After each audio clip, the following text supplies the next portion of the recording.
So a new update just came out today, and they gave us one of the best champions currently in the game. One of the best epics. I've been playing a lot of her these past few days. She's currently one of my top champions, and she finally managed to get me to go through Doom Tower. So I really want to talk about why you need to get her, because it's so easy to get her and what you can do with her. Now, if you guys are just starting out today, if you haven't started a game yet, you got my link in the description or the QR code on the screen. You will get the Gore immediately, you will get Ugo at level 15, and a whole bunch of other things as well that will really help you out. Now, if you are just starting the game, you'll get all this stuff. You can also get Alice, which is this brand new legendary champion you can get with the login, so it's really never been a better time to start. Now, if you guys have seen DAWNCALLER SABITHA, it came out with this new Alice in Wonderland update with all these new amazing champions, the Mad Hatter, and she's actually a part of the Mad Hatter fusion. Now, Mad Hatter to me seems like a pretty cool champion, but I really just don't have the time right now to gather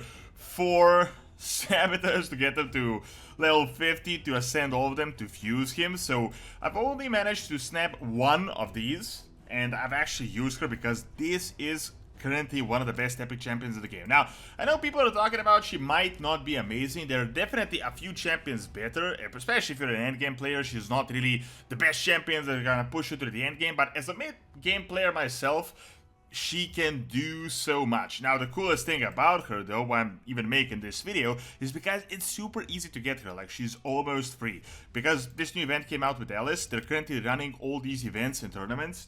For example, we got the Artifact Enhancement event that is going on, and you can get the fragments, so it's really not that difficult. They also got the Dungeon Divers event that are gonna give you 25, so really only gotta get through a little bit more than a half of these few events and you'll be able to forge her. I actually forged her almost immediately, like the first day. It didn't even cost that much as I saved up a little bit of energy, and I think I even got I think I even got one more.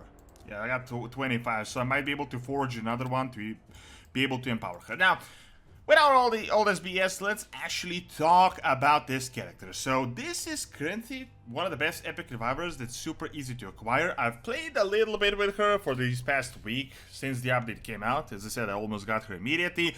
I've geared her up, but I'm not like super rich in silver, so I wasn't able to upgrade everything. Also, I'm a mid-game player, so I don't have the best gear out there that can get her to like crazy, like almost 100k power levels. So this is kind of where I'm at. I've managed to ascend a little bit of the gear. I've used some of the stuff I got from Skeletor because I didn't really enjoy Skeletor that much.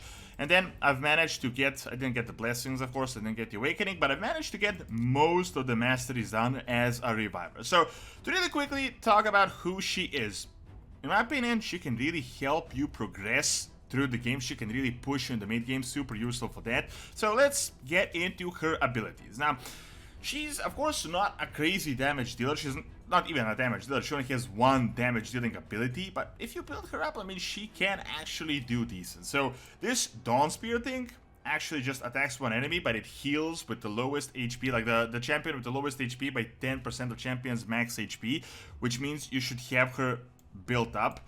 Now, another ability that she has, which is actually super useful, is the Fortifying Ray level 2. So she places a 60% increased defense buff and a 50% increased attack buff on all allies for 2 turns. Now, coolest thing about this is 4 turns, but if you get 2 books, you're gonna lower it to 2, which is literally ridiculous. I mean, you're essentially gonna keep pushing it. Actually, my bad, to 3 because I managed to get 1 book. I've actually pushed the epic books, as you can see here. I've pushed the books. Pretty much all of them went. 5 of them went to the most useless ability. I wanted to get this one down. I couldn't. I wasn't able to do it. I got only 1 to this, so I managed to lower the cooldown, but unfortunately everything went to the Dawn Spear. I don't have any more epic books to be able to do it. But let's just talk about this. So this is super cool. It can increase defense and increase attack at the same time, and essentially it's a 3-turn thing, and it lasts for 2 turns, and with some masteries you might be able to even make this a little bit longer, so it's super useful. Like, you can have it on rotation all the time. 50% increase attack is a pretty big deal.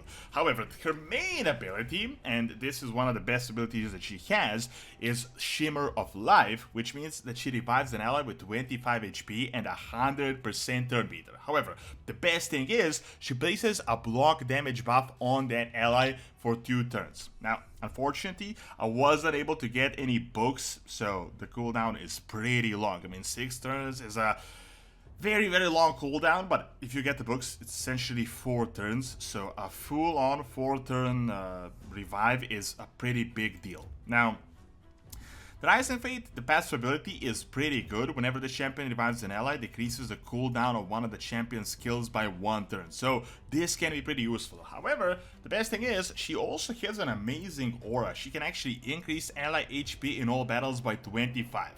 Now, the main use I found in Sabitha, and even while making this video, is because I finally managed to get through that damn Nether Spider in Doom Tower. Like, if you guys have played through the Doom Tower, like, you know how annoying this guy is. I mean, let me just show you real quick. So it's this guy here, level 90 Doom Tower. So this guy was super annoying. This is the team that I managed to do it with. The thing is, like, I got Melga, she's my main support right now, but I've managed to synchronize these two, and this is an almost unkillable team if you do it right.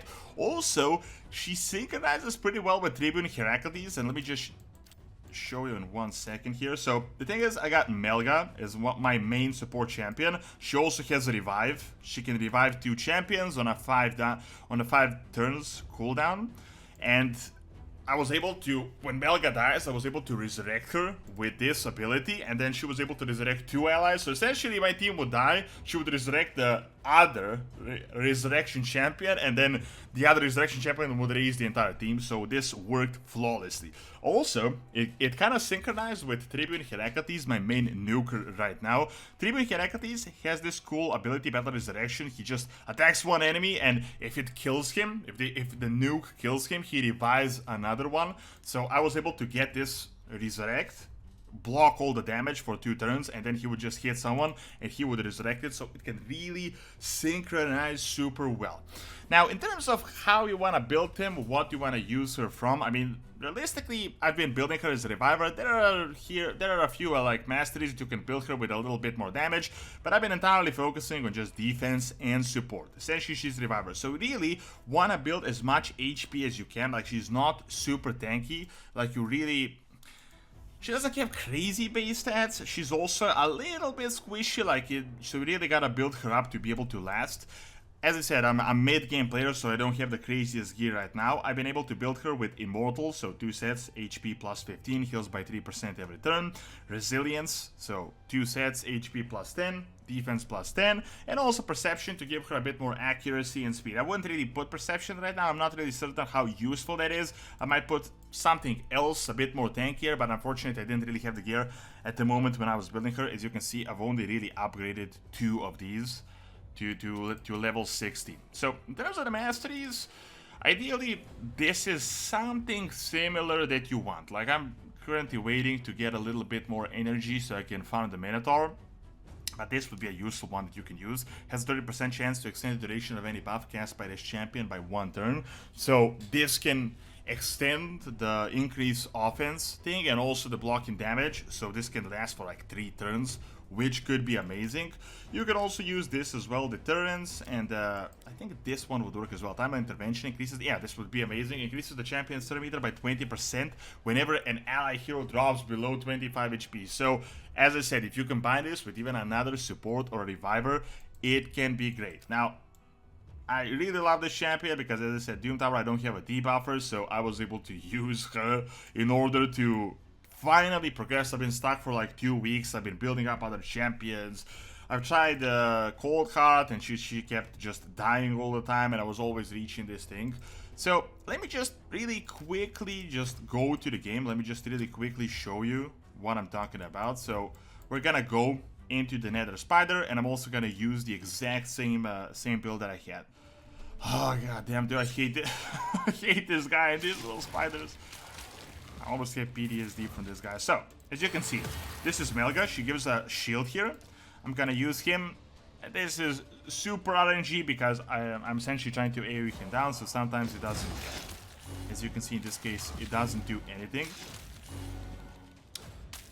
Yeah, so I get hit super hard because I wasn't able to kill all these spiders, so he gave me a lot of debuffs. But let me just quickly show you what's going on. So of course, Kale is gonna finish the job here, but as you can see, she hits pretty decent heal. I mean, it's essentially like almost 1 to 2 circles here. Got the cold heart, she's gonna give us a pretty decent nuke. And then we're gonna, well, Melga unfortunately doesn't have a shield yet. I've even tried this build. I've been trying to build it with Apothecary as well. So combining Melga, Dawncaller Sabitha, and Apothecary is like an almost unkillable build because he heals her, she resurrects her, she resurrects her, so it just keeps going on and on and on. So yeah, let me just increase offense, increase defense. As I said, I've barely managed to get through this guy. I mean, I'm still not as high level, so this is still big RNG for me right now. I mean, I can still die.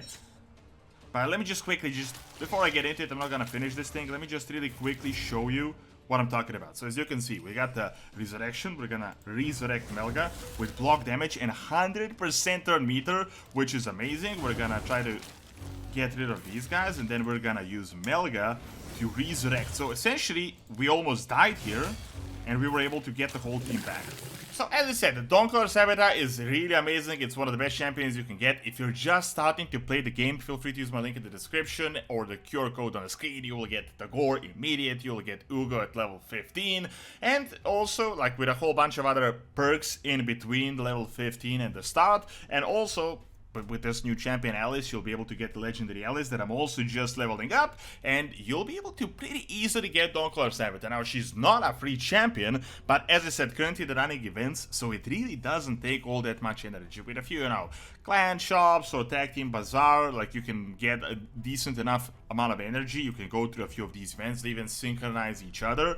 So you're gonna be able to fuse at least one DAWNCALLER SABITha. I mean, they're kind of building it in order to fuse the Mad Hatter, so they're kind of making it easy to get 4 DAWNCALLER SABIThas, so you'll be able to snag one pretty easily. So if you get her, build her up pretty decently with HP, and yeah, you will have an amazing epic champion that will help you progress through so many aspects of raid. So thanks for watching, and let me know what else you would like to see. See you next time.